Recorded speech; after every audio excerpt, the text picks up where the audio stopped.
là kiên đưa tâm đến đó tâm cùng do tâm thì ra ban đấy là kết mà băng thì tơ chi ở bây giờ mi cho ra ở bạc lao là sao hay cái ở chỉ bây giờ mi à bây giờ mà bây giờ nhìn thấy mà ông mẹ ông chú khal thì tập trung tập tay một rồi bây giờ mi à yang mà sao ta bằng hành sọc em là sự một từ một bằng người đây chỉ phung phung y tăng quan là Giêsu hành kiến tất cả bọn Samrin hay Galilea sao chết nít hơn bằng má bự tu ai ta kén mua làm hay được lẽ nói mà hay được lẽ ngồi những nào rằng mà là học sinh mà chỉ ta ra ở bên Giêsu phải làm gì giúp ai mà hiểu mà nào bằng nói là một là giúp ai mà cực bạn bằng là giúp ai mà hiểu Chúa sẽ bằng ra sự sai lầm này mà Giêsu là hắn không ba khăn mày nơ mà buộc ra tới làm buộc ý chí buộc ai khăn bằng mô thu ai ốc hành mà ra không cần bằng vẹn mà lòng muốn nào là vẹn mô khách hàng vẹn em mà nói Giêsu làm ăn hát mong đi sai hình luôn được cái hình cái người 10 người phút này cái hình ảnh đó như thế nào chúng ta thấy hắn không mà buông lại đường ra chỉ mà mừng Chúa khẩn bằng tức hắn vì mà tức hắn không này khẩn là quanh ra hắn đấy ăn quanh ra nó một thích công một bát và quanh ra là hắn không này ta một cái bao giờ là gì là quanh ra ta là khẩn bằng một hắn không khẩn bằng một ra tâm tích là ông không ta là hai chữ phùng chót mặc một hạt con khu tâm cháy vì một hạt có một nghìn rằng một mức sao có mặc rành thì một ba đó nào kia mà con phùng chót mà được can nhìn ra mà làm đi khoai nam đi chỉ mà là cực cho mà một cách như sao cũng tâm cháy rồi hai tâm tích là nào kia tâm này nào tắt tâm này hay mỗi hạt một nghìn rằng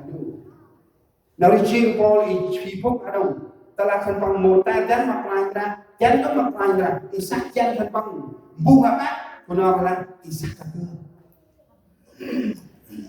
mà bằng gì sắc tổng có chàng rộng hay là buông hạ bác sắc cả cơ thì buông hạ bác cơ nhân dân là ai chàng misery buông hạ bác làm sao là tức là cái miệng mình rất là muốn nhưng mà con người chúng ta thì không muốn đi cái câu kinh thánh này khi mà họ cầu xin Chúa Giêsu để chữa bệnh phùng của họ nhưng mà Chúa Giêsu hãy nói hãy đi tỏ mình cùng thầy tế lễ họ đường đi thì phùng lần hết thảy phần bằng Chúa thì nào chỉ phùng này cả đời ai sự tâm đất nào ba nó tạo nên mặt ngoài một hai cái đồng cũng tầm nghi tầm mười có là mà hai sai nào kia tầm hè quét sát chân có là hai bao nào là quét mặt ngoài chân thằng chú có nghi ra hè ăn hè tầm mặt này mà đặt đủ in nào ta ta lẽ ngồi chết đi nói nó đang học đi xích tầm này mà đặt đủ nó hay hơn tâm tư sinh nào rằng là nào làm hoa của rằng là bè là trong bè ở bên cái tâm này nó một lần lời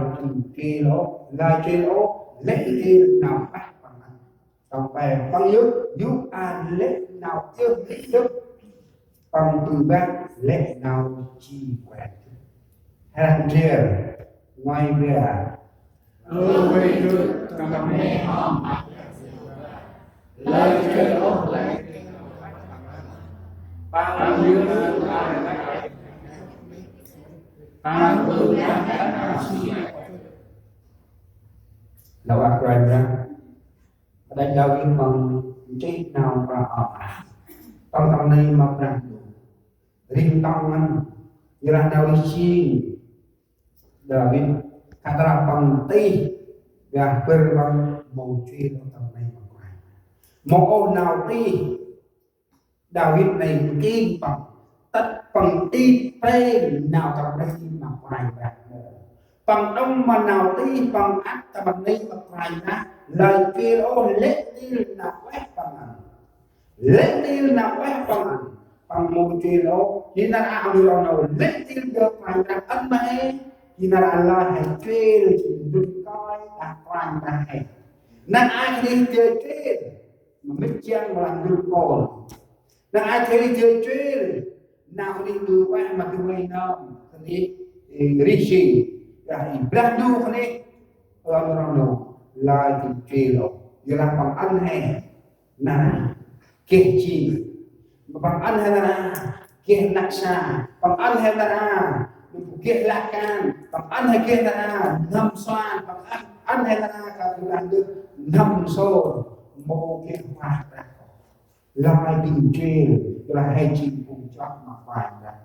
cái nào mà đại đồng tâm ý kiến nào chi quen tâm nằm coi nằm là chức mới sinh ra chức này áp nom hè kia chi có biết bà này cha gọi phải tao chi ra cô để muốn đánh gọi tất chi hay ba hên cái kiện đó hên ao mà có kiện hên kìa là khách cái nhớ của hai bà hên là hên ao một kiện này một người gọi cô nói là khách rất hên ta hay chi bao nhiêu hên cái kiện đó năng ý thân ba ý chi đi hè sáng ăn là gì cô coi có gì là làm ngon thật là làm coi như hết chi là ra kia đây mà cô làm mà được cái mà chi ăn đấy chi làm quả hay là móc đây thì nhiều tây và phải làm luôn như vậy tất nhiên hay chi hình áo mà kia thay ai kia này hay gần hè này chi giờ này chi ngất vậy ở đâu lá chi ngất còn này làm mà làm ơn ông ăn cơm đồng lá chi là tất chi cái ba bây giờ hình là ôm kia là hay sai nó khác là ôm kia mà làm hè kia là thoải ra ăn đi vậy ngay tờ là đủ tụ hì u linh nè đủ một người chịu bằng quay lại sọc vào làm hè hay lớp con hỏi là cơm tròn chung đây ông cha anh đi hành ta đi chơi với chị nằm cái này hành linh tan cho đi từ cái này hành xa buổi sau chơi với chị tận mang cái đi ông cha anh đi cho lúc lúc tôi về cùng nó cái cửa hè nữa là kia chị chào chị còn là kia cứ mình tung cái tay đi bên vui đó các bạn tròn chung đây đó những bạn là mất ông cha gì một là tập nào hoặc là tập ông nào nào quay ra âm này là bằng chút ăn hết năm cái biết hay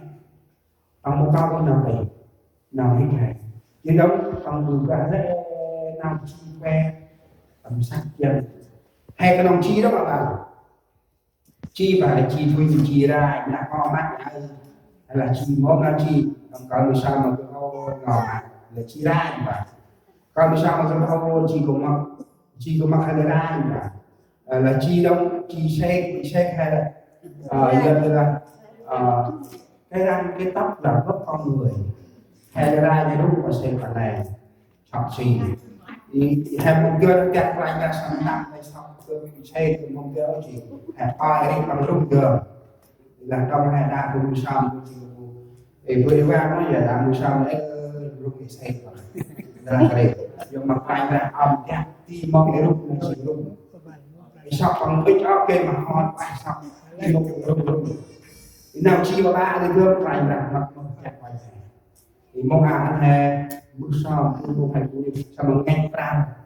cho xã lăng chân kiểm thu mong đi quay đặt gã lẽ nào chi quen hè tắt bằng nhìn đặt như vậy là quân bước sau thì lạc qua mặt quay ra thì nào này hè quân chọn hè nào thì hai cho tâm tư rồi mong được đa hè tầm này mặc phải. Chúng ta cảm tạ Chúa bằng những điều gì? Ta là hè chân chi mong đưa hè đã tầm này mặc phải này mong đưa ta là hai chinh phục cho mặc phải này vì là sao anh phục cho hè cả cái tầm này mặc phải đủ thì mong đưa đã hè tầm này mặc phải là hè rong phủ khi quay ăn chậm đưa chỉ biết hay là hè rong phải một cái tầm này